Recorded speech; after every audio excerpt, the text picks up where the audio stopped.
Okay, so I'm jumping around a little bit. This is going to cover texturing in a little bit more detail, but I'm not going to worry about the couch. I'm actually going to work on, right now you're just seeing some butcher block texture, but this work table, which I have UV unwrapped. Now, I didn't show the UV unwrapping process. Actually, I haven't unwrapped the whole thing, but I didn't show the whole process because really it's just a stretched out cube. So I didn't really feel the need to do that, but we've got the top and the bottom, and then we've got the edges are all individually unwrapped. So that's how this is set up. That's really all you need to know about the UVs. I've applied a very basic image texture to it. This is just a tileable kind of butcher block pattern, and that's all I've done so far. So now I want to give it a little bit more life, a little bit more detail. I'm going to do a bump map. I'm going to do a spec map. But first I want to dirty up this texture a little bit, because right now it's feeling a little bit too perfect, a little bit too clean. So in Photoshop, I've got my texture. I'm going to bring in a couple of files. The first thing I'm going to bring in is this Grunge Texture. Now I know it's purple, but that's an easy enough thing to fix. So I'm going to bring it in. I'm just going to scale it so that it is the width, or just over the width of my table. Hit return. And I'm going to move that below my UVs so I can see where my UVs are. Turn those back on. And I'm just going to worry about the top side here. Oops. I want to lock my UV layer so I don't keep accidentally moving it. All right, so the top side of my table is this lower shell. So I'm going to center it around that, right there. Now I'm going to bring up my marquee tool and just drag a marquee right around that shell. Make sure I get the whole thing. And I'm going to click on the mask button to add a layer mask so it clips it just to that part of the shell. Now let's get rid of the purple. So I'm going to go to an adjustment layer and do channel mixer, and I'm going to choose a preset. Let's try black and white with a red filter. Let's try a blue filter. There we go. The green filter works. It's giving me some nice kind of contrast and range here. I also want to set that to only affect the layer immediately below it.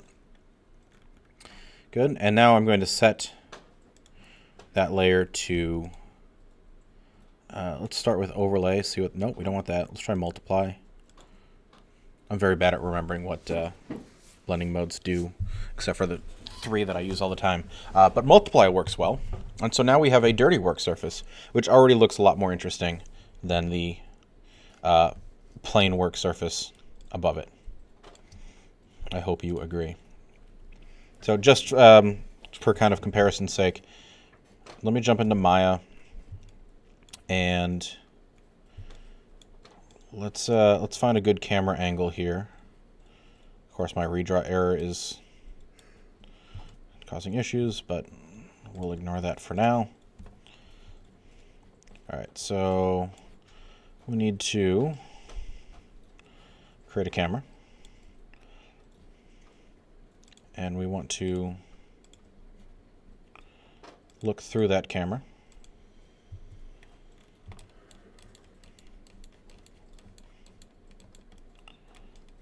Okay, here's the camera. We're looking through it.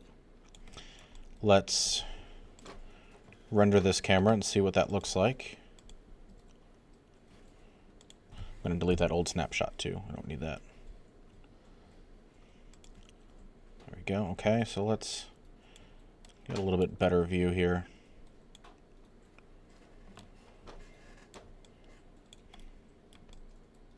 Somewhere we can see most of the table.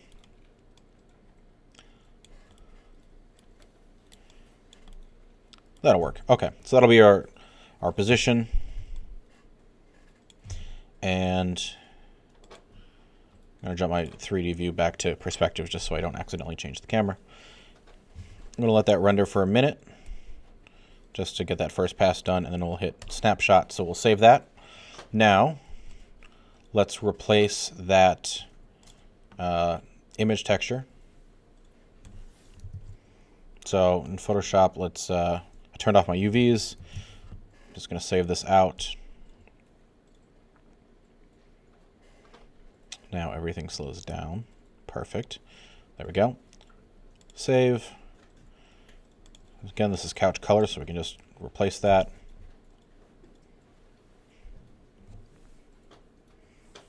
And momentarily, hopefully. Oh, I know what's happening. I should stop rendering in the background. That'll speed things up. Go back to my Hypershade, which is over here. With my, make sure I have the right thing selected, and reload that.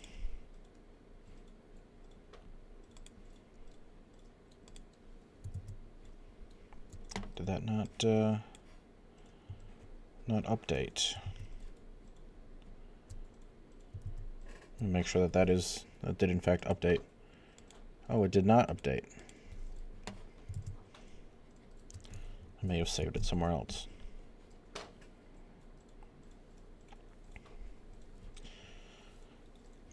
Come on.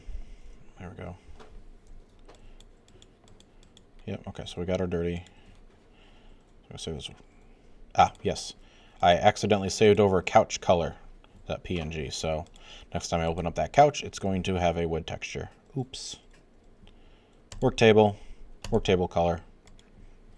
It helps to pay attention and to be patient. That's saved out. Jump back into Maya. Again, Hypershade. Reload that. There's the grunge. Now let's look at the viewport, and that looks so much better. Okay, just one little extra step in Photoshop, and it just has some life to it now. It looks like it's a table that's been used. There's one other thing that I'm going to just play around with just to demonstrate. Oh, actually, first let's hit render on that. Well, I'll close out of that and then back to our camera. Hit render.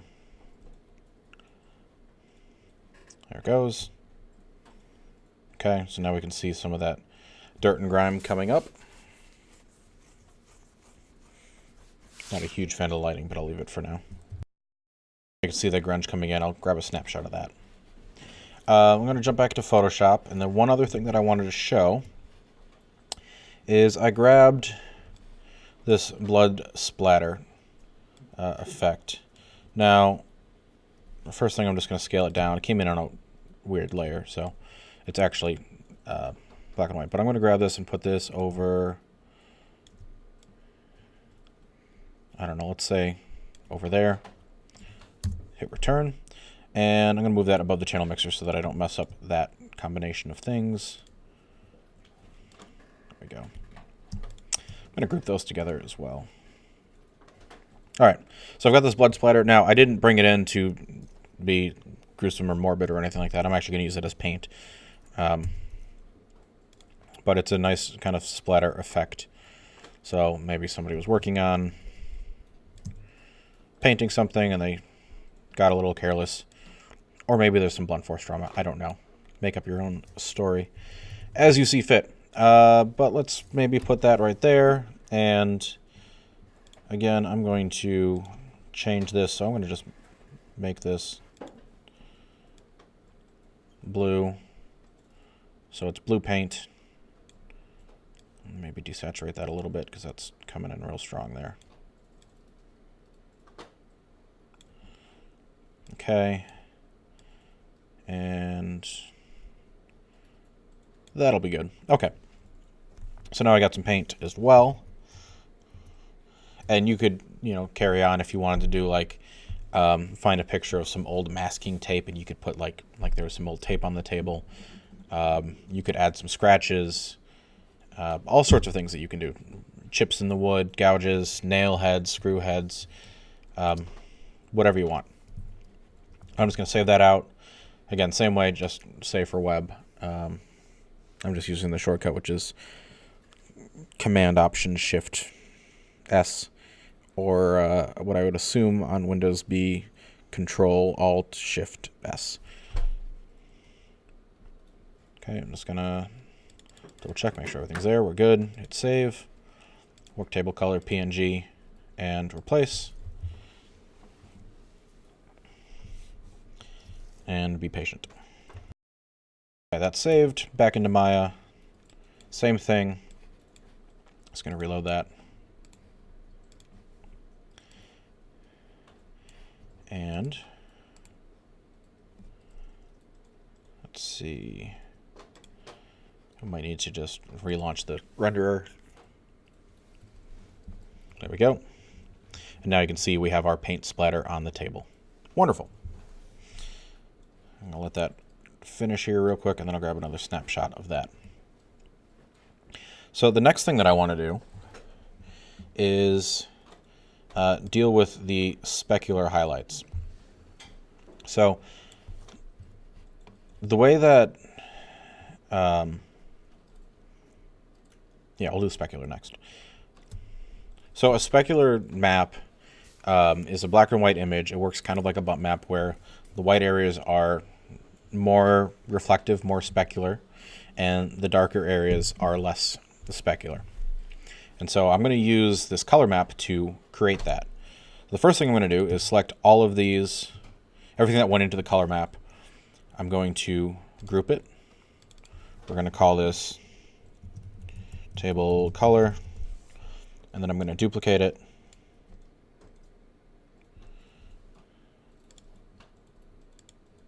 All right, and this is going to be the starting point for my specularity. So I'm going to turn off the paint/blood first, and I can merge this this grunge group. We'll just merge that together. I'll set that back to multiply, and with these two things, I'm going to merge them together. And then I'm going to set it to black and white. So again, I'm just channel mixer. And I just like using one of these presets. Whatever's going to give me some nice contrast is what I go with. And it'll vary depending on what colors are in your scene. Yeah, that'll work. Okay, we just want it to affect this layer.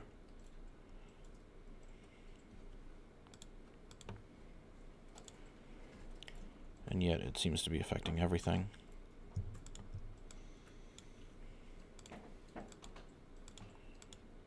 Why is that affecting everything? Oh, no, because it is affecting everything. That's fine. All right. Now I'm going to grab a levels adjustment layer. And I'm going to really bump this contrast quite a bit.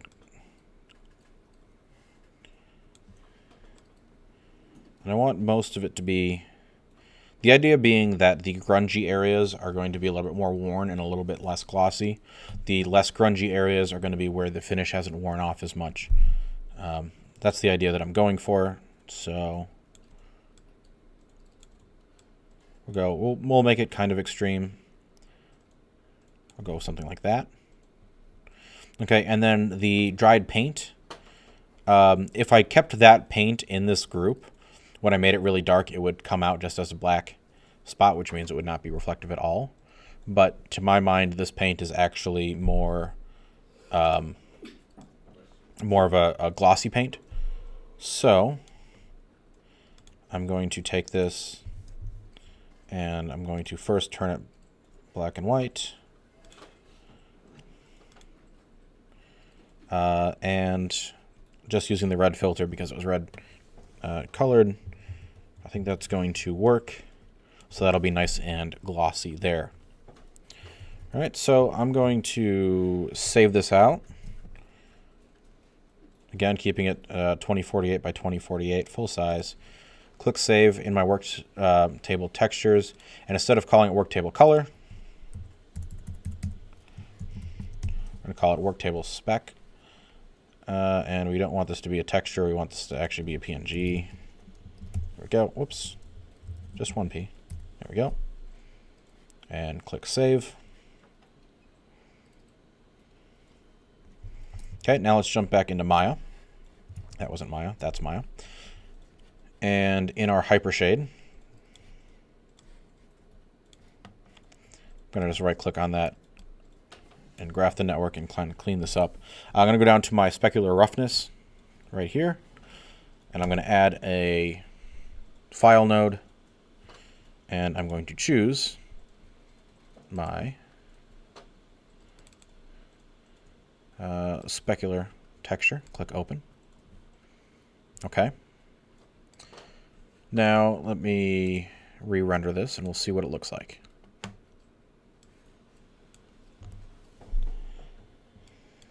It's going to be tough to see at this angle. So what I'm going to do, let's see if we can rotate this around and kind of get a little bit more specularity out of this.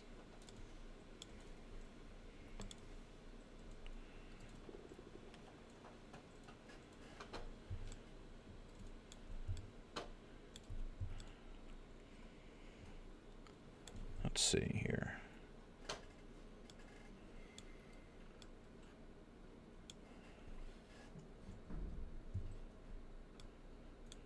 I might just need some more things in the scene for it to reflect off of. Because I think even before I added the node, we still weren't getting a lot of specularity. Okay, so let me add a couple things to this scene real quick. I'm also going to take my world light here. Let me actually just delete that. I'm going to light this a different way. It'll be a little easier. I'm just going to grab a there we go. Grab that, grab that. We're just going to put it in a place where we're going to be able to see some reflections. Again, I'll talk about lighting next week, but just want to get something in there so you can see what's happening. Okay, you can see we don't have enough light. That's why everything is black. So let's bump up. I'll go to intensity of like 5. Let's go exposure of, I don't know, 5 to start. See if we can't get some light hitting this. Oops. There we go. You can start to see something there. We need to bump this exposure up a little bit more. So let's try 7. 15, 12, 13. Okay, 13 will work. All right, so now, as I rotate this camera around, we have no specularity applied to the table. And I'll bring the roughness down. Here's a roughness of about 0.1. Okay, you can see that right there. And you can see how we're just getting a full-on reflection of this light. Maybe we'll scale this light down just a little bit. It's a bit much. I'll bump that intensity back up. All right. So now when I reapply this,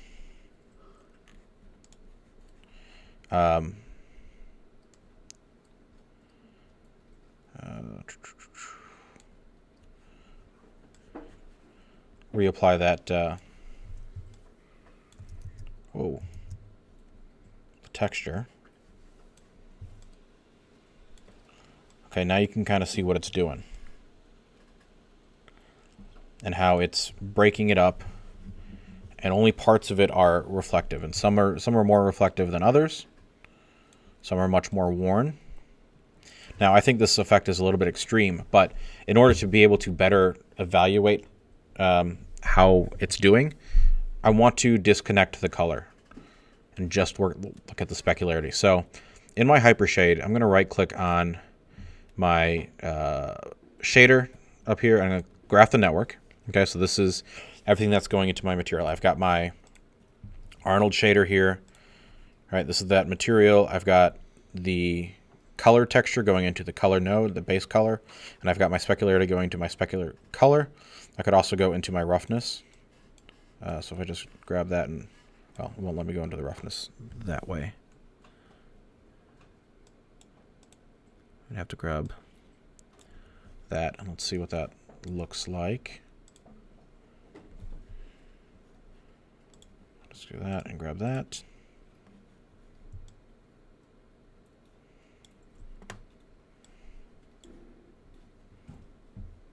Okay, yeah, we're not really getting much there. So I'll put that back into the specular color. So out color to specular color, not roughness. But this is way too much. And I want to look at it just by itself. So I'm going to disconnect the color node. Okay, I'm just going to pull that out.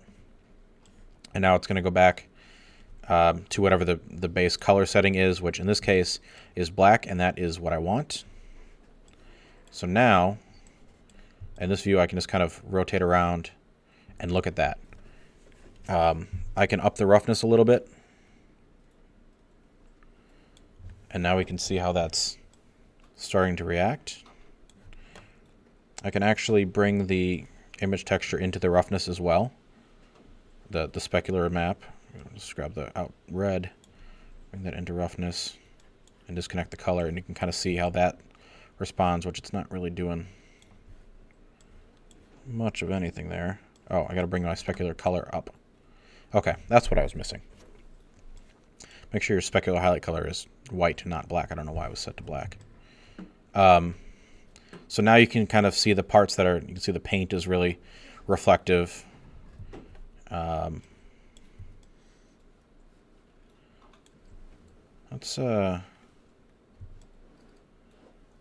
That's actually working okay for me now. So I'm going to reconnect the color, so out color back into base color. And let's look at it here. No, it's actually still, that's super glossy. All right, so I'm going to jump into Photoshop, and I'm going to add one more adjustment layer in my stack. It's going to be levels. That's going to bring the output down, so nothing is super bright. Okay, I'm just going to take those highlights down a little bit, and I'll resave that.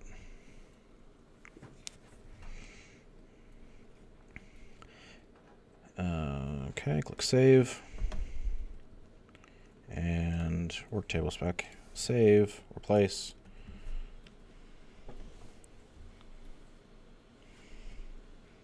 And then back into Maya. I'll grab in the node editor of my Hypershade. I can just click on that spec image, and then I can reload it. Open. Okay, it's going to be a little bit better. Whoops, hitting all the wrong things. Okay, let me undo that before I forget. Okay.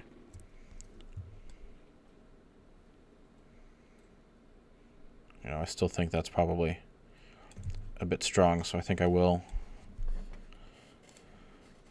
Let's bring that specular map also not just into the roughness, but also into the specular.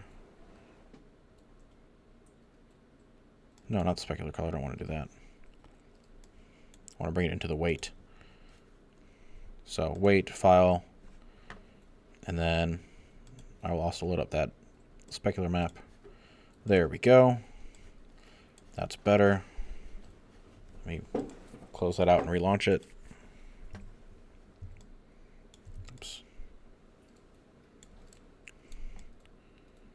Or maybe that's not better. What am I missing? The reason why it's not having an effect is because it by default takes the alpha of my my texture, and I actually want it to use the color, the black and white, not the, because there's no transparency in it. So let's put that in. Oh, no, come on. Color. Okay. We'll expand it out. We'll grab that red channel again.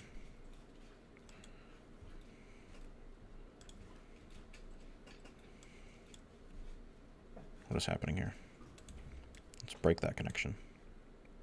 Put that back to white. There we go. That's what I was looking for. Okay. That's much more reasonable. It's still a bit splotchy and a bit extreme. So I'm going to jump back into Photoshop one last time. And on that levels adjustment, I'm going to bring the lower end of it up a little bit. And we'll re-export that. Click Save.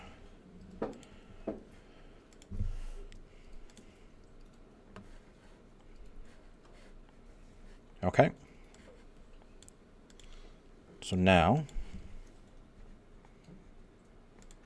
just going to reload that real quick.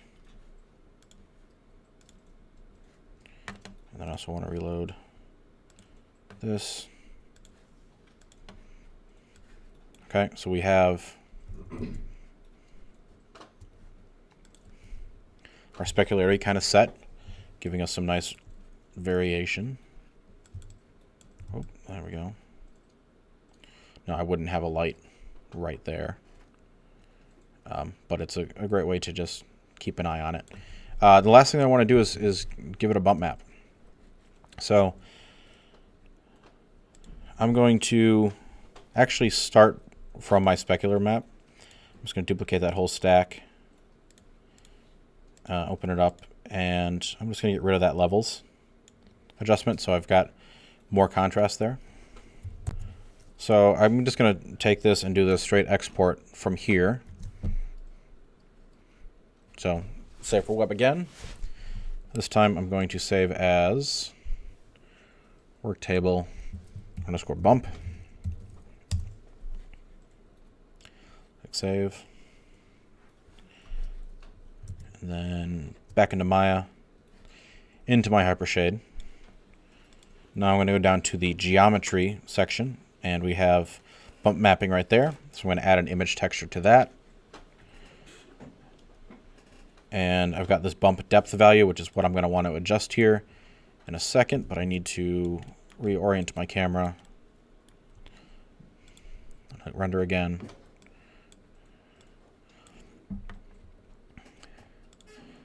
Now, let's graph this network again, kind of even things out.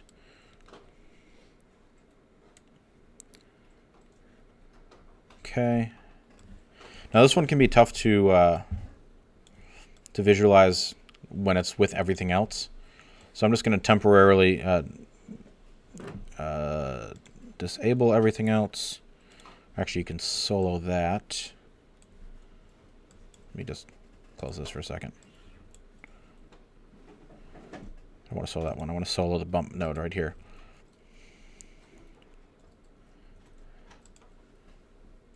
Let's go with not really seeing much on this default shader ball.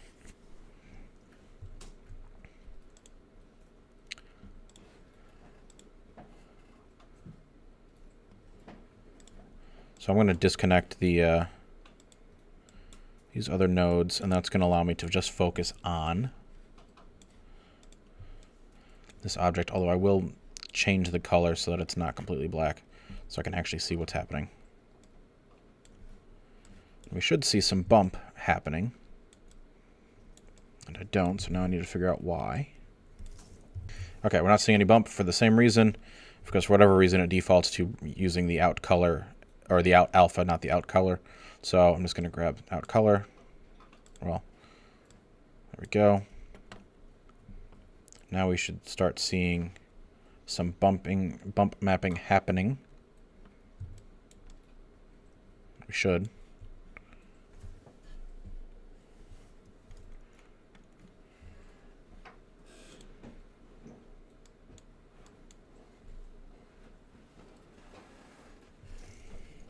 Yeah, those of you eagle eyes watching and realizing that I didn't actually load the image, you're ahead of me.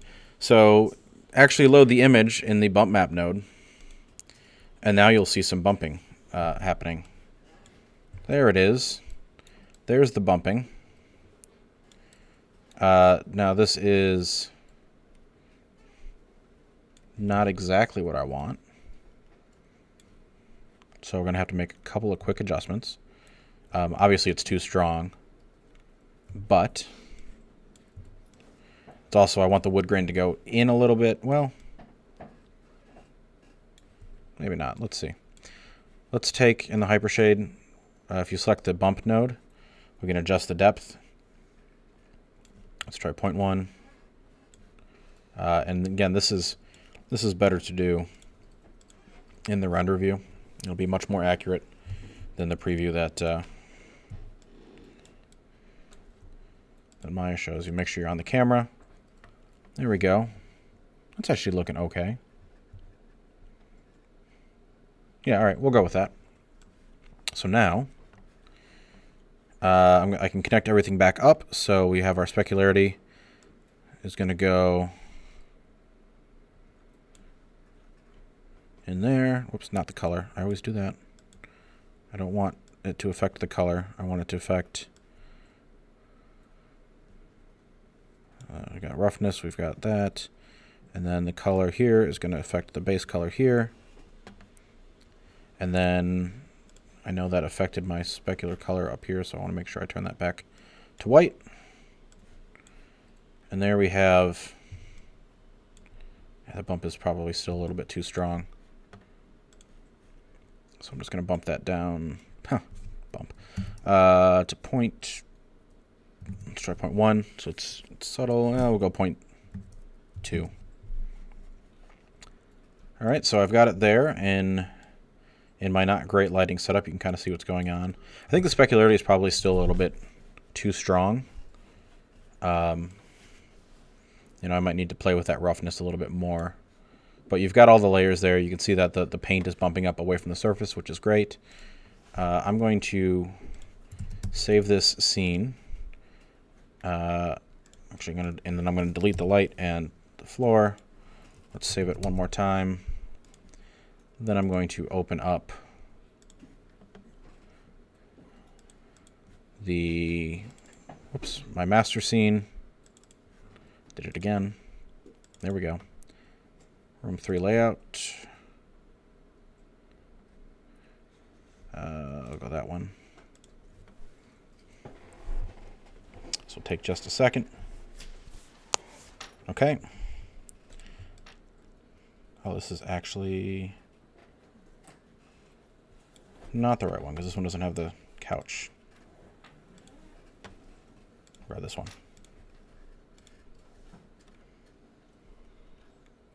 Okay, here's my scene. That's the one. So I'm going to select this work table and delete it. And then I'm going to import my new work table and make sure I've got... I'll grab that. Click import.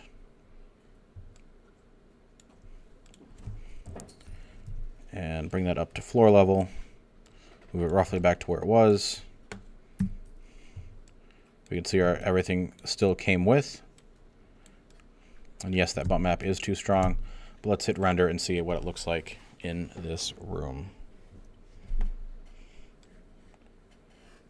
And with the correct image. And it looks like it's too dark. So just for now, I'll bump that up. So yeah, next week we'll talk about lighting and getting this working a little bit better than it is today. But that is kind of a slightly more in-depth look at getting textures on your objects, more complicated textures, and really kind of layering things and customizing them the way that you want. If you're ever not sure how a certain texture is supposed to look, if you go to Texture Haven right here, you can just pick a texture, and they have a bunch of pre-made textures. Now, they're not all going to be right for your purposes, but they can be a great reference. So if I take, okay, here's a roughness map. What is that supposed to look like? Well, that's what the roughness map looks like. So it's mostly 50% gray, and then the more specular areas are a little bit brighter. And the specular map looks a little bit different. So there should be some difference. You shouldn't actually use the same map. I was just using a shortcut for demonstration purposes. But this is a great way to kind of get an idea of what you're going for. Here's what the bump map looks like for this texture. Obviously the diffuse looks like that. Ambient occlusion, displacement, all sorts of things. So use that as a reference, and happy texturing.